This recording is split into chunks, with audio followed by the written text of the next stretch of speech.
Egg వైట అమ్మో వద్దు అని అస్సలు అనకండి, ఎందుకంటే దీంట్లో ఉన్న బెనిఫిట్స్ తెలిస్తే మీరు రోజు పెట్టుకుంటా అంటారు. Hi guys, welcome back to another mini blog. ఈరోజు అయితే నేను egg white and Bru mix చేసి అయితే ఫేస్ మాస్క్ అయితే అప్లై చేసేసుకుంటున్నాను. ఫస్ట్ ఒక థిన్ లేయర్ అప్లై చేసుకోవాలి ఫేస్కి, తర్వాత టిష్యూ పేపర్తోని మొత్తం ఫేస్ మొత్తం కవర్ చేసేసుకోవాలి. ఆ థిన్ లేయర్ కొంచెం వెట్టుకున్నప్పుడే మనం టిష్యూ పేపర్ పెట్టేసుకోవాలి, సో దట్ అది మంచిగా స్టిక్ అవుతుంది. టిష్యూ మొత్తం ఫేస్ మీద అప్లై చేసేసుకున్నాక మళ్ళీ ఒక dark layer of egg white and Bru అయితే పెట్టేసుకోవాలి. ఈ టిష్యూ ఇప్పుడు మనకి మెయిన్ రోల్ ప్లే చేస్తుంది అండ్ మ్యాజిక్ చూపిస్తుంది.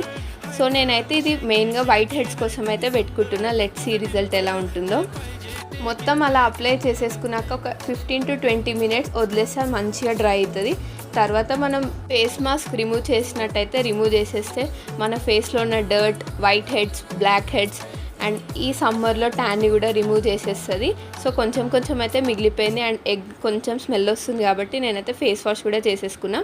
ఒక 70% వైట్ హెడ్స్ అయితే ఫస్ట్ టైంకే రిమూవ్ అయిపోయింది. మీరు కూడా ట్రై చేయడం అస్సలు మిస్ అవ్వకండి. Do like, share, comment and subscribe. ఇంకో వీడియోతో మీ ముందుంటాను.